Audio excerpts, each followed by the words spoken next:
Hello সবাইকে, রিমিস drawing ওয়ার্ল্ডের নতুন একটা ভিডিওতে সবাইকে অনেক অনেক স্বাগত। আজকে ক্লাসে একটা খুব সহজ করে গ্রামের দৃশ্য এঁকে তোমাদের দেখাবো। ছবিটা আঁকার জন্য সবার প্রথমে খাতার ঠিক মাঝ বরাবর একটা দাগ অর্ধেক পর্যন্ত টেনে সেটাকে বাঁকিয়ে নিচে মিশিয়ে দিয়েছি। এইবারে নদীর মতো শেপ করে আরেকটা দাগ টেনে বাকি অংশটাও খাতার শেষ পর্যন্ত মিশিয়ে দিলাম। এবার কয়েকটা ছোট ছোট দাগ টেনেছি। এখন খাতার ঠিক ডান দিকে মার্জিনের পাশ থেকে একটা ছোট্ট ঘর করছি। এই ঘরটাকে আমি অর্ধেকটা দেখাবো, পুরোটা দেখাবো না। করছি ঘরের পাশে একটা ছোট্ট গাছ, গাছের গুঁড়ি বানিয়েছি। এবার এরকম ভাবে হাফ হাফ করে পাতা করে নিচ্ছি।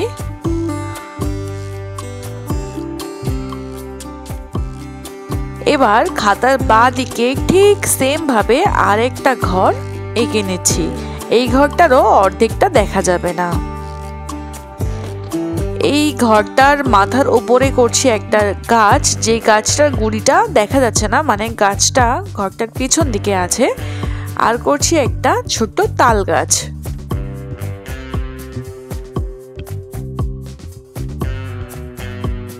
তাল গাছের পাতা করে দিলাম। এবারে খাতার ঠিক এই যে মাঝখান থেকে নদীটা আমরা করেছি, এই নদীটার উপরে একটা সাঁকো বা ব্রিজ বানিয়ে দেব। যেহেতু এই ব্রিজটা একটা গ্রামের নদীর ওপরে, তাই জন্য এটা তো কোনো ইট বালি সিমেন্টের ব্রিজ নয়, এটা কাঠের। তাই জন্য একটা মইয়ের মতো করে শেপ দিয়ে কাঠের বোঝানোর জন্য এরকম দাগ দাগ করে দিলাম। এবার করছি দূরের পরিবেশ। দূরের পরিবেশের জন্য আমি দুটো লাইন টেনেছি, কারণ পেছন দিকটা দূরের পরিবেশ করব, আর সামনের দিকটাতে একটু মাঠের অংশ যে দেখাতে চাই সেটা রং দিয়ে করার জন্য আগে দাগটা করে নিলাম। এইবার এই নদীর ঠিক পাশে করছি কিছু ঝোপঝাড়, কারণ জল পেলে তো গাছপালা বাড়বেই। করছি ছোট ছোট কিছু গাছ, মানে ঘাস।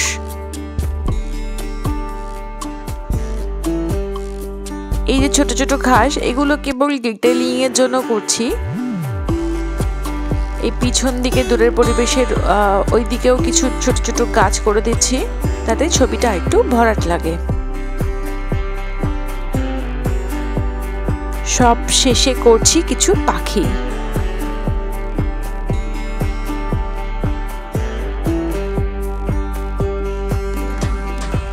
আর এই যে জলটা খুবই ফাঁকা ফাঁকা লাগছিল, তাই জন্য করছি অল্প দু একটা পদ্ম ফুল আর পদ্ম ফুলের কিছু পাতা। এরকম আরও খুবই সোজা এবং সুন্দর সুন্দর ছবি পাওয়ার জন্য আমার চ্যানেলটা কিন্তু অবশ্যই সাবস্ক্রাইব করো। আর ড্রয়িংগুলো কেমন লাগছে কমেন্ট করে জানিও। ড্রয়িং তো আমাদের হয়ে গেছে, চলো তাহলে এবার রং করা শুরু করে দিই। সবার প্রথমে স্কাই ব্লু কালার দিয়ে রংটা শুরু করলাম। এইখানে স্কাই ব্লু কালারটা উপরের পোর্শনটা হালকা ডিপ করে করলেও নিচের দিকটা কিন্তু খুবই হালকা হাতে না চেপে চেপে করছি। এই ছবিটা রং করার জন্য আমি ইউজ করছি পোলো অয়েল পেস্টেল কালার। গাছের ওপাশটা তো হয়ে গেল, এবার এপাশটা করলেই আমাদের আকাশের রং কমপ্লিট হয়ে যাবে। স্কাই ব্লু তো হয়ে গেছে, এইবারে কোবাল্ট ব্লু রং দিয়ে উপরের পোর্শনটা আর একটু সামান্য হালকা, বেশি নয়, একটু ডার্ক করে দিচ্ছি।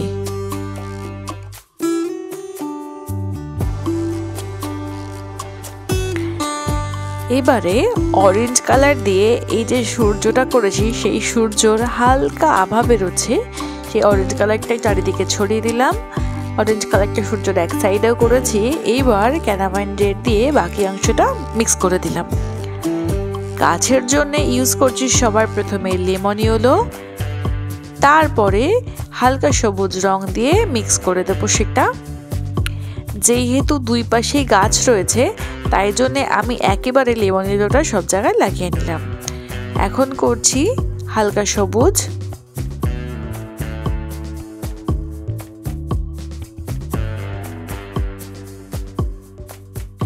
এটাও একই রকম ভাবে দুটো গাছে লাগিয়ে নিচ্ছি।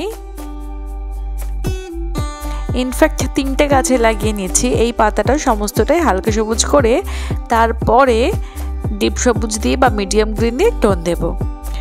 এইবারে এই মিডিয়াম গ্রিন রংটা দিয়ে এই বাকি রঙগুলোকে মিশিয়ে দিচ্ছি একসাথে।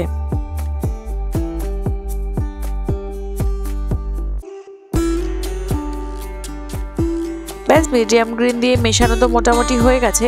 এই পর্যায়ে যদি তোমরা কেউ চাও এই মিডিয়াম গ্রিনের ওপরে আরেকবার লাইট গ্রিন বা হালকা সবুজ কালারটা ইউজ করতে পারো, তাহলে আর একটু স্মুথ এফেক্ট আসবে। তারপরে এই মিডিয়াম গ্রিন রংটা দিয়েই এই যে তাল গাছটা করেছি সেই তাল গাছের পাতাগুলো হালকা ভেতর দিক সাইডটা হাইলাইট করে নিয়েছি। তারপরে করছি দূরের পরিবেশ। দূরের পরিবেশের জন্য সবার প্রথমে স্যাপ গ্রিন কালারটা মোটামুটি সবটা জায়গায় নিচের সাইডটায় যেমনভাবে তোমরা খাতায় দেখতে পাচ্ছ একটু ডিপ টোনে করেছি।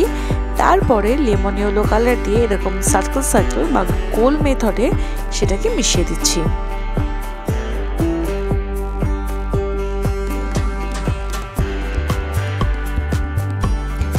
এইবারে এই গাছের যে নিচের সাইডটা পাতাগুলো আরও একটুখানি ডার্ক বোঝানোর জন্যে প্রুশিয়ান ব্লু রং দিয়ে কিছুটা অংশ একটু হাইলাইট করে দিচ্ছি। এই প্রুশিয়ান ব্লু রংটা ইউজ করার সময় সবসময় তোমরা মাথায় রাখবে এই রঙগুলো কিন্তু ভীষণ ছড়িয়ে যায়, তাই যখন ইউজ করবে চেষ্টা করবে একটু কম পরিমাণে ইউজ করার।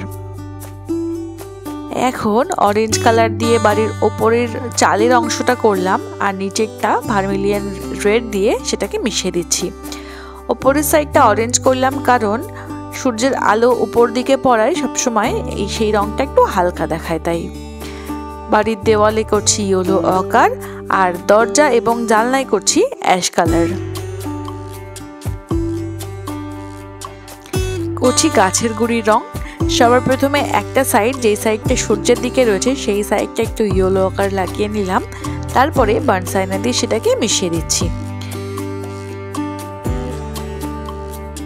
ওই যে দূরের পরিবেশের সামনে বললাম না একটু মাঠের অংশ দেখাবো, সেই মাঠের অংশটা দেখানোর জন্যে সবার প্রথমে সেই জায়গাটাতে একটু লেমন ইয়েলো লাগিয়ে নিয়েছি। আর এই যে বাড়ির সামনের যে মাঠের অংশগুলো রয়েছে সেগুলোতেও সবার প্রথমে মোটামুটি একটু ডিপ ডিপ করেই লেমন ইয়েলো লাগিয়ে নিচ্ছি। দুই পাশেই কিন্তু একই রকমের রং লাগাবো।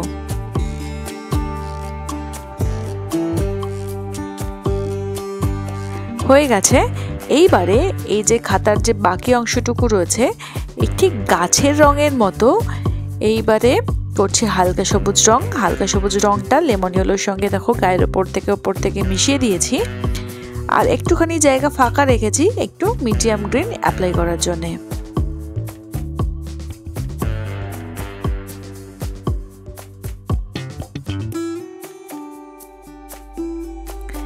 দুই সাইডেই করে নিলাম।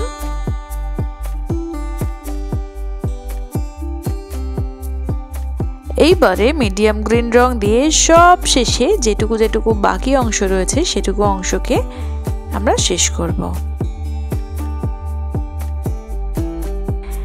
নিচের দিকটা একটু বেশি ডার্ক করার কারণ যে জলের জায়গাটা রয়েছে সেই সাইডগুলো একটু ডার্ক না করলে ছবির যে গভীরতাটা সেটা প্রকাশ পাবে না। দেখো জলের সাইডগুলো একটুখানি মিডিয়াম গ্রিন রং দিয়ে করছি।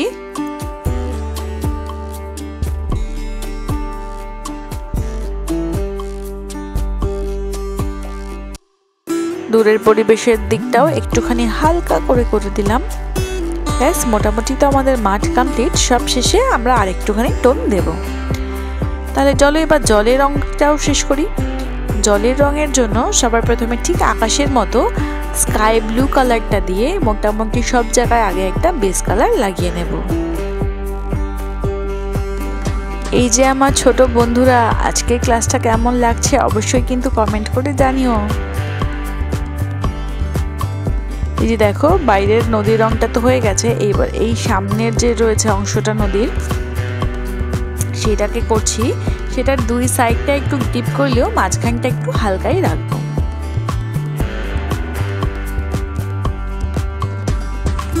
হয়ে গেছে আমাদের স্কাই ব্লু। এইবারে কোবাল্ট ব্লু রং দিয়ে ঠিক আকাশের মতো নদীর যে ধারগুলো রয়েছে সেইগুলোকে একটু হালকা হাইলাইট করব।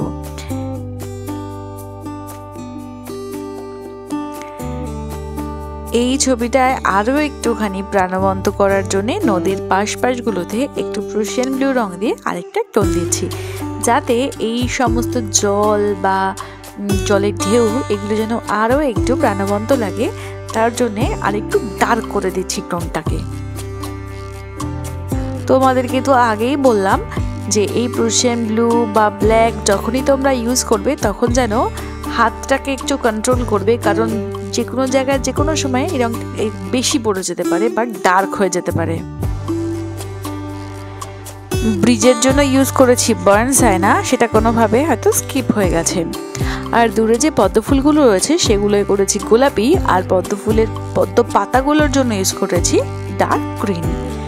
এখন আরও একটু হালকা টোন দেওয়ার জন্য এই নদীর ঠিক সাইডগুলোতে অল্প ডার্ক গ্রিন ইউজ করছি, আর সেই ডার্ক গ্রিন রংটা দিয়েই এই যে ঘাসগুলো আছে নদীর পাশে সেই ঘাসগুলোকে একটু তুলে দিচ্ছি।